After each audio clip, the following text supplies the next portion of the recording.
And welcome to the March edition of the PS Plus Game Review. This month we have Call of Duty Modern Warfare and The Witness. Jumping straight in, we're going to go with Modern Warfare, which is actually remastered apparently. I don't know how much difference it makes in the original game, as I didn't play that. Call of Duty though, it's quite a common style. I'm sure you all know it by now. It's the same sort of weapon layouts, the same sort of buttons for changing, aiming, crouching, running, etc, etc. But I won't lie, I'm no expert on this sort of game, so you could almost say. Right. What the hell kind of name is Soap, eh? How'd a muppet like you pass selection? Cheers to that, mate. But let's be honest, he's right. How would I pass basic training? Well, I probably wouldn't. I'm not the most skilled at this sort of game. The fact that I'm still not one for the whole analog stick sensitivity and such probably doesn't help me. But I do enjoy this sort of game, and I know I'm not alone on that. There's lots of people that enjoy the Call of Duties, as you can tell by their sales and how many different styles of Call of Duty they've brought out by now. You know, if something was broke, it wouldn't have managed to get this many games in the series, really, would it? So that's what I really need to say. As we can see, of course, simple little joys like this. You get your extra weapons like claymores and such. Managing to distract enemies out, just to blow themselves up on it. It's nice game mechanics, you know, being able to distract people to different areas, being able to use different weapons, being able to have more than one option on how to complete a mission, let's say. As we can see here, of course, you're still going to take fire if you go in the wrong places and act like an idiot. But that's the whole point of the game. You don't want it too easy, you don't want to be running around and shooting every single person without taking a hit, because that's not realistic. And for me, I do like a bit of realism on it. Of course, in real life I'd have been dead 100 times over by now, but you know, that's not the point. It's still more realistic to me than flying around in suits, which of course aren't a thing yet, or double jumping in the air. That, I won't lie, always bugged me as a mechanic. So, yeah. But on the single player, what's it like? Well, the gameplay itself is enjoyable, the missions are challenging, and yet at the same time, you are able to do them. There's extra little bits like grabbing intel and such if you want to. There's cinematics built into the game here and there during the gameplay, which blend in nicely between the gameplay and the cinematics. And yeah, there's good variety. I'm not really sure what else to say on it. As I said, this to me is how a shoot 'em up should be. So far this one's getting thumbs up from me all the way. This is definitely the better of the two for this month, for sure. Although we'll get into that a bit later, what I think of The Witness. Yeah, so, as I'd said, this is the standard style of Call of Duty.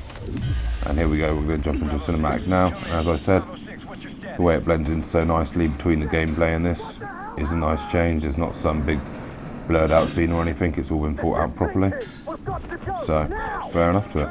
And, you know, bits like this, where you get a bit of the story into it, I think it can add to the actual gameplay in general, because you are feeling more like you're involved when you're getting such realistic cutscenes in between.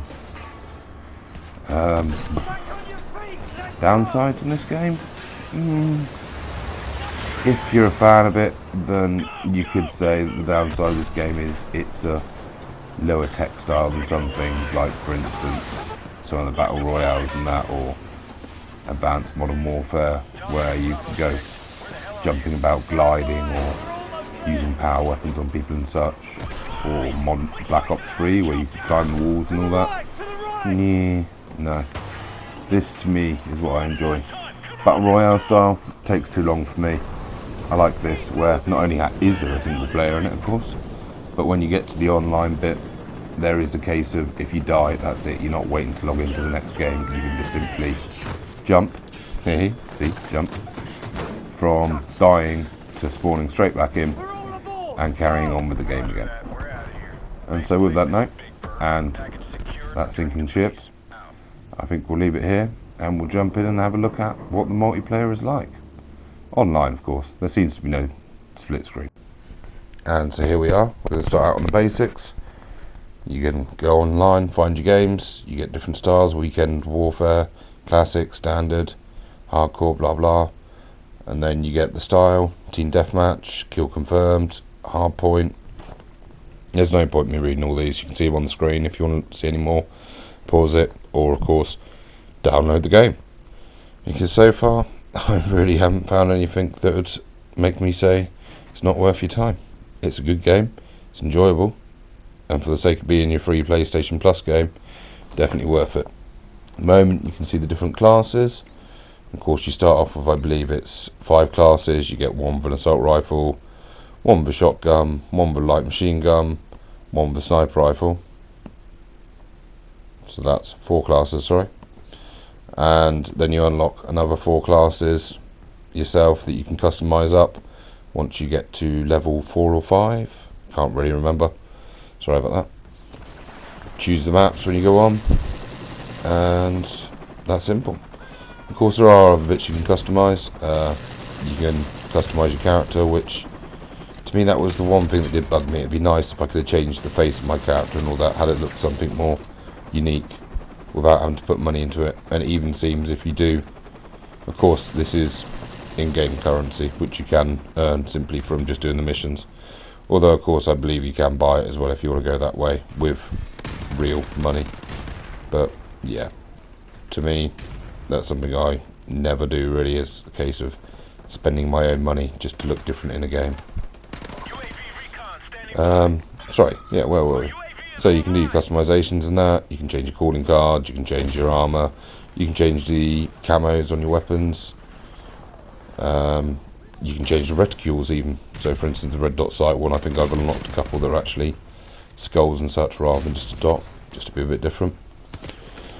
Past that, you've got depot where you can buy loot crates and such, which is of course where they're going to get you if you want to put your own money into it. And you've got the barracks, which will show you all your different challenges that you can get. So you might have things, for instance, like 25 headshots with an assault rifle, or for instance, to actually upgrade a sniper rifle and get a different scope on it, it's normally a case of you need to get 100 kills with that sniper rifle to get the upgrade. And as we can see here, you level up in the standard way. You get your XP for completing the mission, how many kills you get, how many assists, if you take down helicopters, etc, etc. If you do any objectives, of course, or collect bits if it's like kill confirmed or anything like that. And of course the higher levels you go up, the more you can unlock weapon wise, until eventually of course you reach that level where you can prestige and go back to the start, basically get a little buff on something, maybe keep one of your weapons that you've already upgraded. I'm not 100% sure on this one. I know that's how it worked on Modern Warfare 3, but you know, it means that it's gonna keep the game fresher for longer. Map wise, well, there seems to be a fair amount of maps. Of course when you do start playing these games, then all the maps seem so different until you get used to them anyway. Like for instance the fact there was a sniper on that balcony that I didn't even realise there was a balcony there. But hey, live and learn. As I said, of course, once you've played these long enough, you'll get used to the maps, you know them off by heart. But the fact is, that's not going to make it any easier. It might make you easier traversing it and knowing where to look out for people, but it's still going to be very easy for someone just to come out of nowhere and shoot you. And it's definitely one of those games that you need to get your head into. You can play ones like this in some days, of course, and then it's going to be a bit and you're just going to get no kills at that point. You still get XP, I guess, so still worth playing if you want to, but realistically I'd recommend swapping on to a game that was, well, more interesting you at the time. Anyway, we're getting off topic, sorry. Modern Warfare Remastered. Well, as I said, single player I enjoy. It's not like some games where you end up playing more time with videos playing than you actually get gameplay. It has got cutscenes in it, but they just add to the story and I think add to the experience of the game, and they're not too much. It's a bonus. Graphics are really nice. The fact that it's been remastered, of course, doesn't hurt either. Sounds and such are all there. I'm not sure why we're going to go on to sounds. Game mechanics themselves, they work quite well for however many games you get nowadays that seem to have these ridiculous glitches in, like Apex Legends had a glitch for a while that basically trying to shoot people's legs was the most ridiculously small hitbox in the world and didn't seem to do any damage. Anthem's had a lot of problems. I'm sure this had a lot of problems when it came out, but of course now it's been out long enough that realistically I don't think you're going to find any glitches or problems with it. I'm sure there's one somewhere if you bury deep enough, but there doesn't really seem to be any game breaking ones, and that by itself of course is a high recommendation. By the way, firing a grenade that close to someone, it doesn't detonate. So there you go, nice lesson learned. But yeah, well, what else to say about this? Well, obviously we're on the multiplayer now, and as I've said, this is the style I like, where you literally die, spawn back in, carry on, and it's up to a set point, rather than the new Battle Royale styles that they are, where you die, you then wait a couple of minutes, maybe more depending, to join a new game, and you could run around for 20 minutes or more before finding someone, and then die, and then have to spend another 10 minutes. That to me is too long a game. I know that the maps on Battle Royales and that are bigger than these, but I think the fact that these maps are smaller than your standard Battle Royales means that it's more difficult. You know, you can't run as far without jumping into an enemy. You're going to be finding people more often. You're going to have to keep your guard up all the time. It's not like you can go riding across the fields and see no one. You're lucky if you can go into a building without finding someone. Of course, you could do that and it will go horribly wrong, but never mind. You know, we live and learn. So yeah, that pretty much wraps up my conclusion for this. Modern Warfare Remastered. Does it have single player? Yes. Does it have online? Yes. Does it have split screen? Sadly no, but not every game's going to, and I'm sure there was reasons to it. Graphics any good? Yes. Game mechanics simple to pick up and understand? Yes. Is the actual gameplay itself good? Yes. So, you know, as I'd said, I definitely recommend getting this, especially as it's your free game. I would actually recommend getting this anyway if it was on a sale, even if you didn't get it as your free game, or for those of you that are on Xbox and such like who don't have it. It's definitely worth it, it's definitely enjoyable, and it's going to last you a long while. And at the same time, this sort of game's one that you might be there a year down the line and think, yeah, you know what, let's jump back on that. Excuse me, let's jump back on that. And you're still going to get some satisfaction out of it. You're still going to get a thrill out of it. So, yeah. At the moment, I won't lie, I'm just kind of blabbing over a bit before we go on to the witness. But before we do go on to the witness, I will discuss that, and I will start with an apology. Now, when these games came out on the PlayStation Plus, I thought, oh, Modern Warfare Modern Warfare Remastered. That's going to be good. And then there was this game called The Witness, which I'd never heard of. So I played the video for it in the trailer, and I watched that. And to be honest, I was looking at it with my nose turned up thinking, what the actual schmeg is this game? And it didn't look that impressive. You know, it didn't seem that interesting. The graphics looked tidy in their way. Of course, they weren't like this. They are more block-shaped and such. But the game itself just pretty much seemed like going around with a board, squiggling a bit in some lines, moving to the next board and squiggling a bit in the lines. And if you want to be critical, then The Witness is like that. It is literally just squiggling. But the fact is, those squiggles are puzzles, and they're not quite as simple as they seem. Obviously, sometimes it is just follow from one line to another place and find the route through, maze style. Other times you've got to block off certain colours from other colours. Other times you've actually got to run two lines at once. You know, there's a lot of different puzzles in there. I believe I read that there was over 500 puzzles that you've got to actually do on The Witness. So it's not exactly going to be one of those that you'll finish within an hour. However, you will get some satisfaction out of it. I mean, I won't lie, I wasn't the best at it, and 5 minutes in or so my head was hurting, and thankfully my missus took over, and she thoroughly enjoyed it. And you know, some of the puzzles were ridiculously complicated.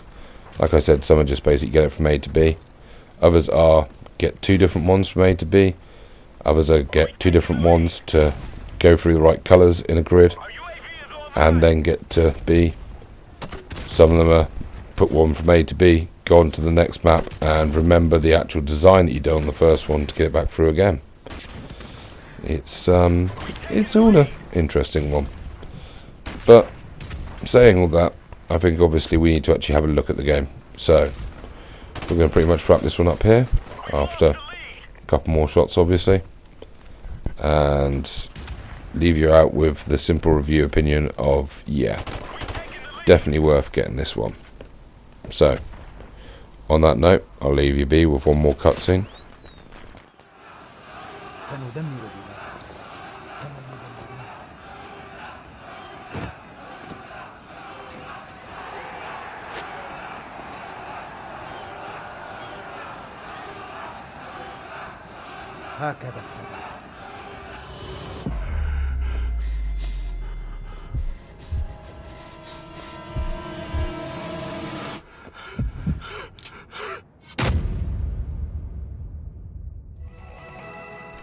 And at this point we'll have a shameless plug and say please subscribe and like the video if you want to see more or if you enjoy the content.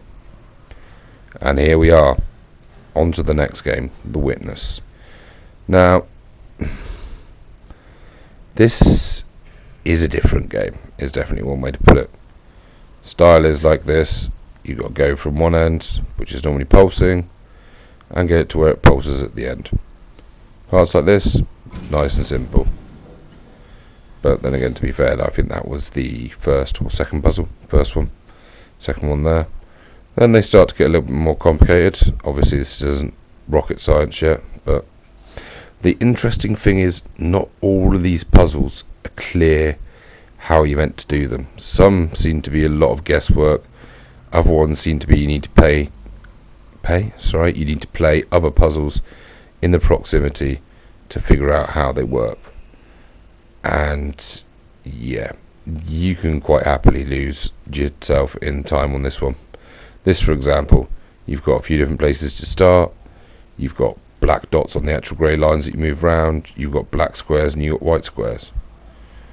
And that threw me for a while until we actually found this, which is of course a starter off to explaining it all. And there it is. You separate one colour from the other colour. Do it again on this one, etc, etc. And this is how it works. It will start putting you through so you can get used to these things. The more you've done, the more you're understanding it, and then you can go on to more difficult puzzles. There's different styles. Most of these are on the board. I did actually see one where it was a case of you were walking around a grid on the floor that showed up on a board. That, for instance, there is wrong because we managed to leave the black and the white one in the same area, so we should be going across, up and right. But at the moment, just checking to make sure that that is what it is that we're meant to be separating off the whites. Yeah, I mean, there's no multiplayer on this. There's not much else to do apart from puzzles and walk around. You can sprint to move yourself around a bit faster with L1, but you kind of need it here and there. The map itself looks nice. It's simple, it's not overcomplicated. It does what it needs to. I mean, what to say past that? If you're not one for, I suppose you could say, mind games, then this game wouldn't really be your sort. If you want something that you can just pick up and play, then yeah, you can do this. It has a handy feature of wherever you get to. For instance, if I finished this puzzle now and I closed it down, although there is no exit to menu, the only way that I can notice was literally just to do hold the PS button and close the application. But you know, it works. When you next join on though, it will save the spot that you're at. You can actually, I think, have more than one, as there is an option to load games, but I'm not sure on that. Didn't bother looking. At the end of the day, I didn't need more than one. I just needed the one file so I could actually try getting through it. Although, as I said, I won't lie, it wasn't me that was doing most of this. I think I'd done up to this bit. When it got to the complicated puzzles later, it was actually my missus that was doing them. But more importantly, she was doing them and thoroughly enjoying them. So I say that's a good recommendation. And even if it's one that for me I would probably avoid, if I'm quite honest, because of the simple fact of it make my brain hurt.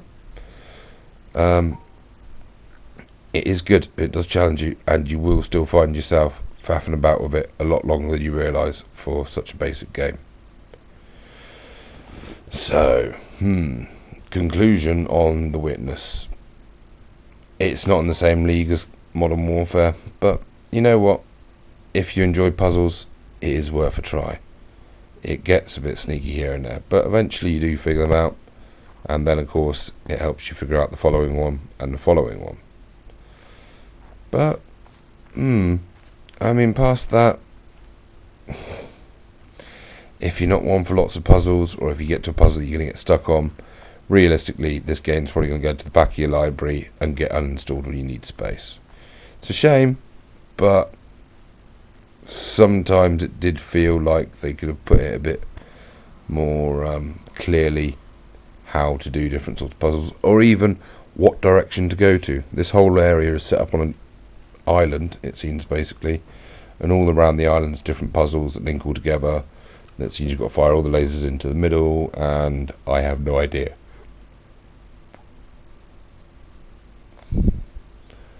But yeah, that pretty much wraps up our 2 games for the month. Modern Warfare is a big thumbs up from me. The Witness is kind of a shaky thumbs up, let's say. If you're into puzzle games, definitely give this a go.